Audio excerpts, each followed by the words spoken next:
So Chloe and Luahn, the dynamic duo, dare I say the best cross the blaze units that we have gotten, at least in terms of having really good cross arts, good synergy with each other, and both being fantastic units even on their own. It's kind of crazy to think that one of these are technically free, even though, you know, it's free in quotations. We all know it's really not free to get Chloe. So today I thought, why not use them both in a video? You guys have all seen those summon videos, and you all know that I got shafted extremely hard. So we won't be using mine today, and this also isn't live recording like how most of my showcases are. Originally I did live record this because that's usually how I always do things, but as I was watching back the footage, I realized quickly that I really didn't like how it was sounding because I kind of just woke up and I was pretty much halfway dead. So I thought, why not re-record it so I can get more of my thoughts out there and kind of tell you more of why I think these guys are just amazing together. Now, of course, if you guys are wanting more of a solo showcase, I know a lot of you may be like, OP, why aren't you doing it? It's because we technically already did that on the channel, man. We have two videos on the channel, one named Luahn is the best unit in Grand Summoners, and the other one I think is Chloe is the best free unit in Grand Summoners or something like that. Both of those videos are technically solo showcase videos to an extent. Not entirely because there's really no gameplay in them, but I do break down both units pretty heavily and tell you the strength and weaknesses and why they're so good. So, without further ado, let's get into this gameplay. So in this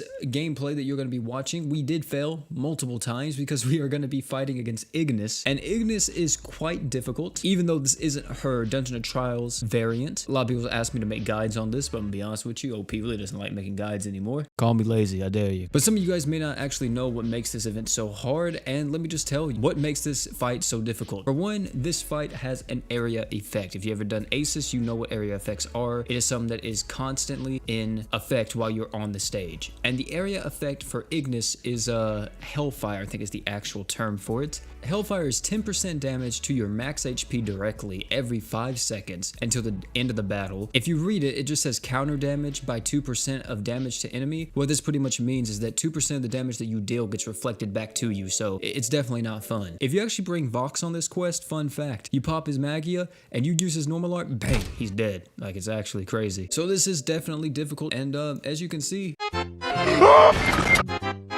delicious.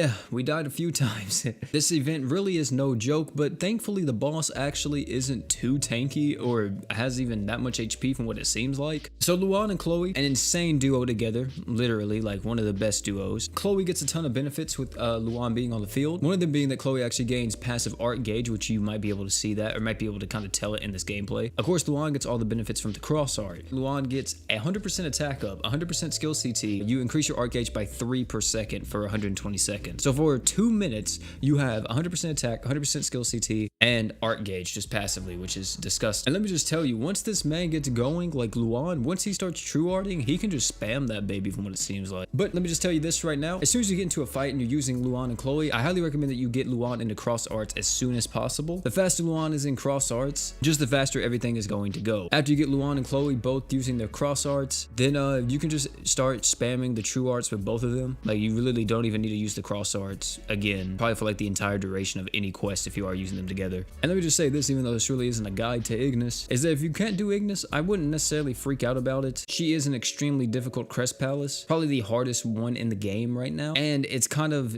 for some people, it's not exactly optimal to constantly farm her. I think, of course, the easier ones to farm would be like Odious, Ifrit, stuff like that. So if you are trying to crest farm, I kind of would advise against Ignis unless like you actually got it like that, which is, you know, you got it like that, good for you. But yeah, Luahn actually surprised me. One thing I will say that I don't actually like about Luahn is the fact that Luahn has an extremely long true art. Like, it's actually kind of insane how long Luahn's true art actually lasts, which is a positive and a negative, of course. It means that it has a lot of hits in it, but some people may just prefer more instant damage. And it's actually gonna be kind of curious to see how insane he's actually gonna be in global. I hope some people really experiment and try to test him out and really like push his limits, because yeah, dude, he does some deeps just by himself. Like, my god, dude, like, if you see this Ignis, like, Ignis is getting hit for 165k per slash. But that is the end of this video. Hopefully I made that all flow pretty well, because I wasn't really watching the footage completely live at the same time of me recording this video. As for Luahn, definitely a really strong unit.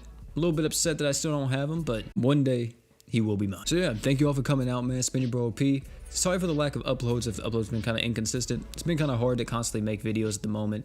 I don't know, I feel like I'm kind of in a slump to an extent, trying to figure out what to do next and everything, but I have a few ideas that I want to do in the future, especially since Disgaea came out, and I really didn't like that game, hardly at all, so that kind of really sucked. It was a really big bummer because I was really excited to make some videos on that, you know, maybe a summon or something, but I really didn't like the Disgaea RPG game, so, but life goes on. Thank you all for coming out again. It's been your boy Pete. Don't forget to like, comment, subscribe for more. And last but not least, man, you guys already know, don't forget to drink water.